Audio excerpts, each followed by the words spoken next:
have to take this, and I have to be a sacrifice for you in order for this message to get out there. You no longer have to fear me, my brother. I don't live by gang rules anymore. First half of my life, I was dead. I was dead, but now the second half of my life, I get a chance to live and do something about it. Tookie Williams? The name alone sparks both fear and admiration. He was one of the most notorious gang leaders to ever roam the streets of Los Angeles. Williams was nominated for the Nobel Peace Prize last year. The world knew him as the co-founder of the Crips, a name that became synonymous with violence, crime, and chaos, but who later claimed redemption on death row. 20 years ago, I helped create a gang called the Crips. Today, I'm speaking to you from death row. The movie Redemption would have you believe that all it took was a change of heart behind prison walls, that he was a man transformed, ready to right his wrongs. Going out today, Mr. Williams. But what if I told you that the story of Tookie Williams, what you saw in Redemption, was only half the truth? That behind his prison redemption was a lifetime of violence, lost lives, and the streets of LA he built with his own hands. Got a problem with that? Don't back down. The story of Stanley Tookie Williams is one of the most fascinating, complex, and controversial tales of redemption ever told. But in the movie Redemption, directed by Vondie Curtis Hall, the focus is on the man Tookie, played by Jamie Foxx, became after he was incarcerated, leaving out the blood-soaked road he traveled before. Really, it was ominous. Street robberies, burglaries, definitely drive-by shootings, just wanton violence. Tookie shot him in the back and then shot him again as he fell down and killed him. While the movie paints a picture of transformation, of a vowed reformer so beloved his story was made popular by Hollywood. I felt that with all the support and the celebrities, Jamie Foxx too, they're not gonna do this. This is gonna work out. It fails to capture the true extent of Tookie's violent past, the lives he destroyed, and the families left grieving. Tookie was feared by everyone because of his features. Just to look at him was intimidating. If you didn't know him, don't walk up on him. Released in 2004, Redemption chronicles Tookie's years on death row in San Quentin, his deep reflection on the damage he caused, and his eventual commitment to peace. I'm just trying to remain optimistic and continue to do the things that I do. I don't have the power to stop these people from executing me. I wish I did, but I don't. Tookie Williams didn't just find himself in prison. Before his redemption, he was responsible for one of the most notorious gang organizations in the world. Tookie's name rang out louder than Raymond in the sense of the gangbanging side. Alongside Raymond Washington, Tookie co-founded the Crips in the early 1970s, a gang originally formed to protect neighborhoods from other street groups. Raymond Washington was a youth who grew up on the east side of Los Angeles. He was originally born in Texas. His family migrated to Los Angeles, and he primarily grew up on 76th Street on the east side. I introduced Tookie because of Raymond's demeanor, as well as Tookie's demeanor. They were the type of guys that they always wanted to be out front. Tookie and quite a few of the other guys went. Raymond and Tookie started to talk. They started to come on our side of the town. We started hanging together. But what began as a reaction to violence quickly escalated into a campaign of fear, intimidation, and bloodshed. The Crips turned from a defensive force to an aggressive one, terrorizing the streets of Los Angeles. I never imagined that the Crip gang would spread throughout California. Anybody want to join? On any given night, we have 80, 90 guys moving as one. The Crips grew in number and influence, and soon they were at war with other gangs, most famously the Bloods. This brutal gang warfare resulted in thousands of lives lost. Tookie, as the leader, was a central figure in that violence. Throughout the nation, throughout the world, and I deeply regret the legacy. He got killed from a beatdown by some Crips over a leather coat. It became one of the first murders by the Crips in Los Angeles. It was all on the news. When that happened, I said, they're gonna say we the forefront. In the movie, Tookie Williams is shown as a man who sought to change, locked in the cold confines of San Quentin, far from the streets he once ruled. All those going for exercise, stand to the front of your cell. In solitary, Tookie turned to reading and educating himself. He began to understand the depth of the damage he had caused, not only to his victims, but also to his own community.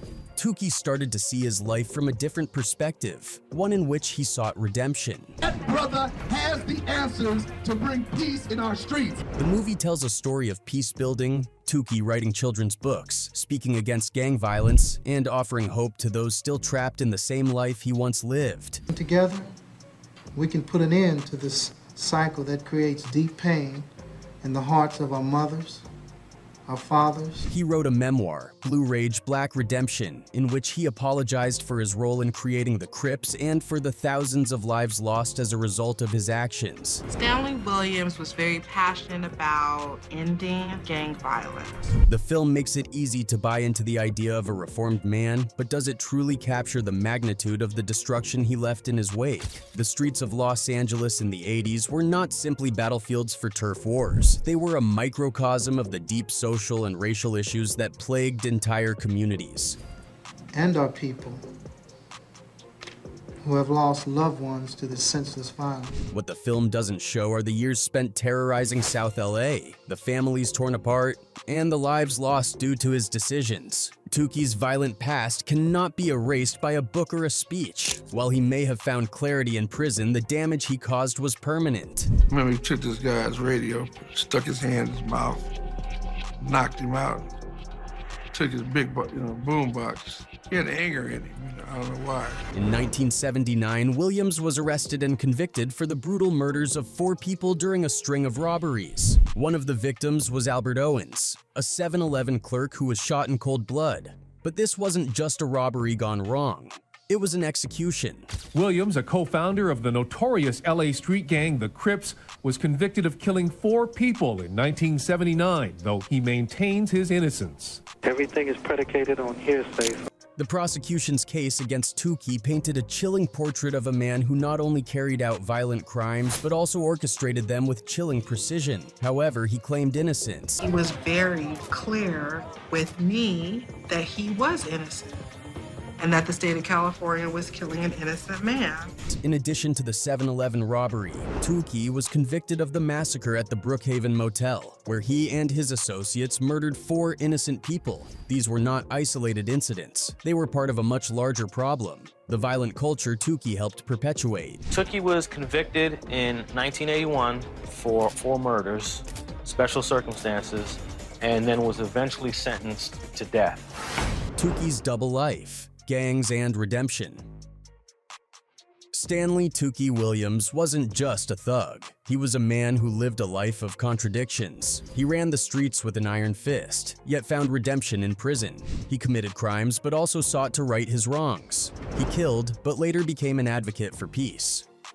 The media painted him as a villain, but in the shadows, some saw him as a victim of circumstance trapped in a system that never gave him a chance. He went from being the most feared man in LA to a symbol of redemption. Asking them to show responsibility as well as concern for our community. We don't want anyone hurt. We don't want any rioting in our community. While Tookie Williams was leading the Crips, he also managed to maintain a bizarre double life. Outside the gang, he was working as a youth counselor helping troubled kids in Compton, yet at the same time, he was orchestrating violent acts in the streets. He was a kingpin by day, a counselor by night.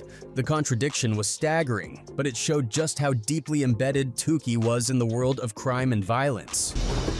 I think most gang members live this binary lifestyle. He was actually supervising other gang members while he was in the streets gangbanging himself.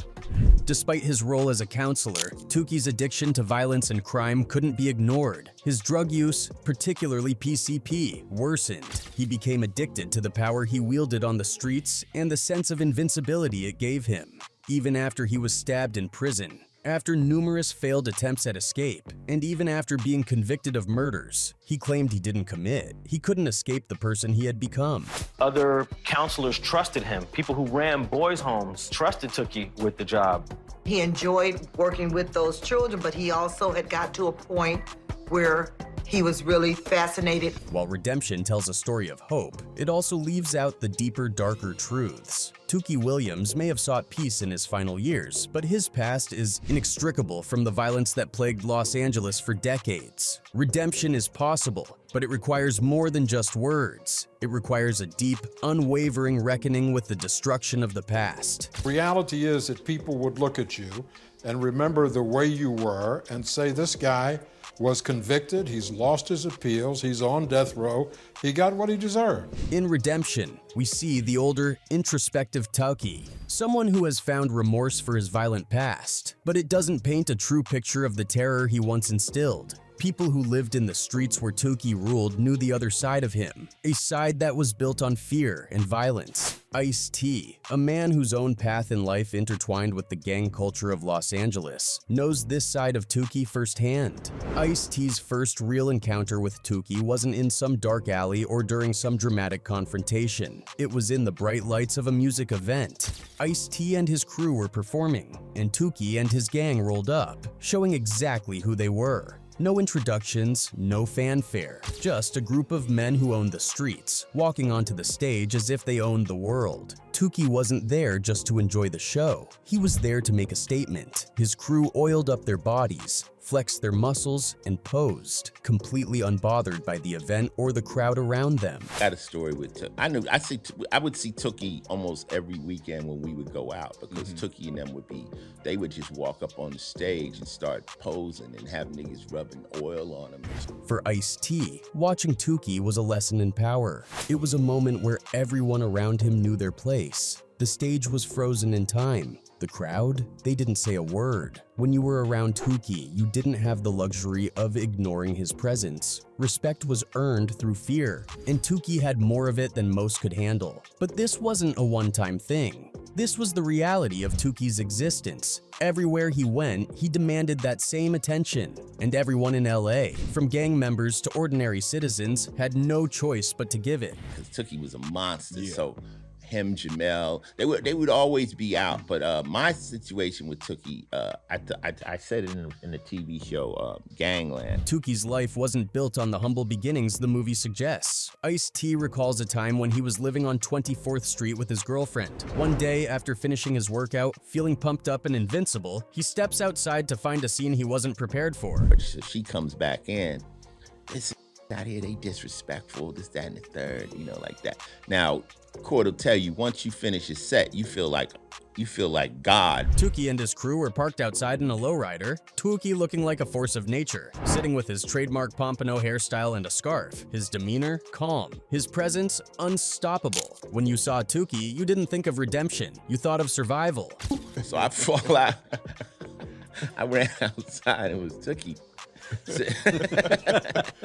It was Tookie sitting in a lowrider with, I think, probably barefoot Pookie. Ice-T, in his early days, had seen plenty of dangerous people, but nothing prepared him for the chilling feeling of seeing Tookie right there, in the flesh. When Tookie looked at him, Ice-T knew that this wasn't someone you messed with. There was no bravado, no need to say anything. Tookie's very existence demanded that respect.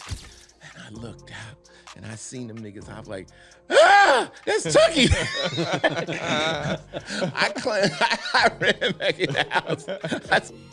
Why you got that on anyway? In his interviews, Ice-T described what it was like to grow up in that environment. Gang culture in South Central LA wasn't something you could ignore or avoid. It was pervasive. Tookie's presence was larger than life, and for many young people in the city, he was a legend, a terrifying legend, but a legend nonetheless. The way he moved, the way he carried himself, demanded that people respect him, whether they wanted to or not. Stanley Tookie Williams was a man who, despite his violent past, sought redemption and worked tirelessly to change the narrative of his life. Born on December 29, 1953 in New Orleans, Louisiana, Tookie was the product of a broken home. His father left before his first birthday, and his mother struggled to provide for him. In search of better opportunities, Tookie's mother moved them to Los Angeles when he was just 6 years old. It was in South Central Los Angeles that Tookie's life would take a dangerous turn. Stanley Tookie Williams was born in 1953 in Louisiana.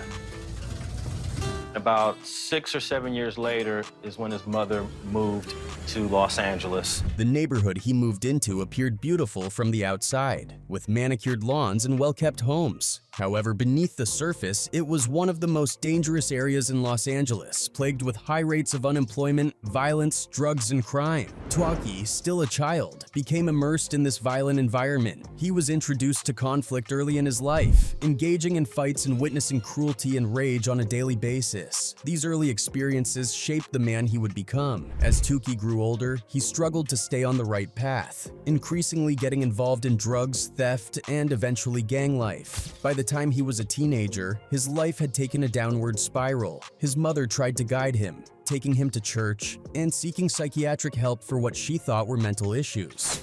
But Tookie later revealed that there was nothing wrong with him mentally. It was the environment that had shaped him.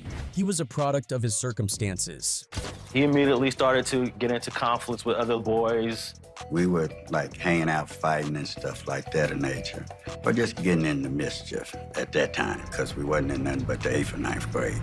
By the time Tookie reached his teens, he had been expelled from multiple schools and developed a deep resentment toward gangs, despite being approached to join them. This changed when he was severely beaten by a classmate, which fueled his hatred for gangs and turned him towards violent retaliation. Tookie became known as one of the best fighters in South Central, gaining a reputation for knocking out opponents with a single punch. However, as Tookie continued to face violence, his life took a darker turn. At the age of 18, he met Raymond Washington, who had founded the Crips, a gang on the east side of Los Angeles. Tookie, along with his group, joined forces with Washington, and together they created the Crips, a gang that would become notorious for its violence. Initially, Tookie's goal was self-defense and retaliation, but as the Crips grew, it became something far more dangerous and far-reaching. Tookie's role as a leader was cemented, and he became known as the King of the Crips, gaining both fame and infamy. People that were oppressing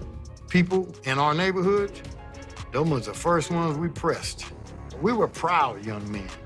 We were kind of like vigilantes, to tell the truth. Despite his growing power, Tookie never wanted to be a gang member. In his mind, the Crips were meant to protect his neighborhood, but they soon became a source of terror, both for rival gangs and for innocent civilians. Tookie later admitted that he became the very thing he once despised, a bully. Under his leadership, the Crips expanded, terrorizing Los Angeles and causing countless deaths. Tookie had become a key figure in one of the most dangerous gangs in the world. Yet even in the midst of this, he began to question whether it was all worth it. Tookie's criminal career came to an abrupt halt in 1979 when he was arrested for a series of murders. Though Tookie's life ended in tragedy, his story is one of profound transformation. He sought redemption for his past, using his experience to help others avoid the mistakes he had made. Despite his efforts to change, the reality is that the man Tookie became was shaped by the violence and chaos he had helped create, and that legacy can never be completely erased.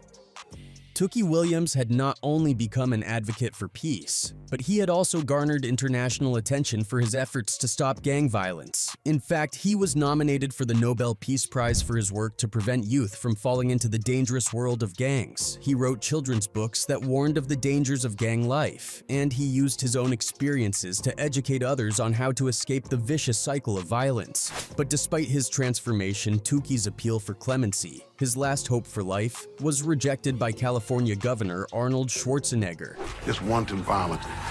Tookie shot him in the back and then shot him again as he fell down and killed him.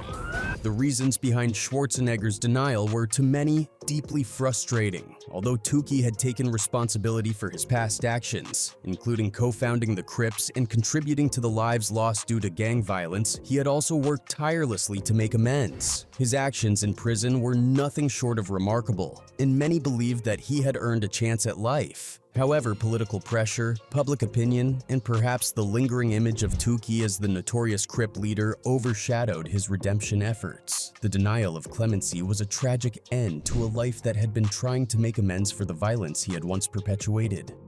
As the execution date neared, the world would watch as a man who had changed, who had done so much to heal his past, was denied the chance to live. The thing, he had anger in him. He spent the other half as an anti-gang activist and author of children's books. Avowed reformer. The day of Tookie's execution became a spectacle in itself, one that highlighted just how far the system had gone in ensuring his death. It's said that when Tookie was strapped to the execution bed, the medical staff had difficulty inserting the needle into his veins because of how muscular he had become during his time in prison. His body had been sculpted by years of weightlifting, a testament to his obsession with physical strength and self-discipline. It's even reported that the staff broke several needles trying to find a vein in his body. Tookie's muscles were so large and dense that the medical staff couldn't find a proper vein, and it took a significant amount of time before they could proceed. This incident was disturbing to many who had been following the case, as it highlighted the inhumane nature of the execution process and raised questions about the ethics of the death penalty. As Tookie lay on the execution bed, the process was delayed for over 20 minutes, a stark reminder of the physicality and brutality involved in carrying out the death sentence. Tookie's final moments became something more than just the end of his life. It was a painful illustration of the failings of the criminal justice system. His body, once a symbol of strength, became a prisoner's body once more, strapped down and waiting for the lethal injection. Tookie's last words, a final moment of peace. In the final moments before Tookie Williams' execution, he had a conversation that would be his last. About 30 minutes before the lethal injection, he spoke to a close friend who recalls Tookie's words with remarkable clarity. Tookie knew exactly what was coming. He had accepted it, though not without exhaustion. His friend described him as tired in those last moments, but not regretful. He had lived through a life of violence and crime, and he was ready for it to end. Tookie's final moments weren't filled with anger or fear. Instead, they were marked by a quiet sense of resignation. He didn't resist the inevitable. Instead, he urged the nurse to hurry up. As the process was delayed, there was no desperation in his voice, only the tiredness of a man who had faced the consequences of his actions. Tookie was executed on December 13, 2005, but not before his case sparked a global debate about redemption, justice, and the death penalty. Tookie's final words serve as a testament to the power of change. Even the lowest of the lowlife, despite their circumstances, can transform and redeem themselves. His legacy is a reminder that no matter how far someone falls, redemption is possible for those willing to seek it. Tookie's last words were not just a reflection of the man he had become, but a reminder of the complexity of his legacy. He was a man who had caused harm, but was trying to atone for it. His final moments were a peaceful acceptance of the life he had led, and a recognition that redemption, even if it came too late, had been a part of his journey.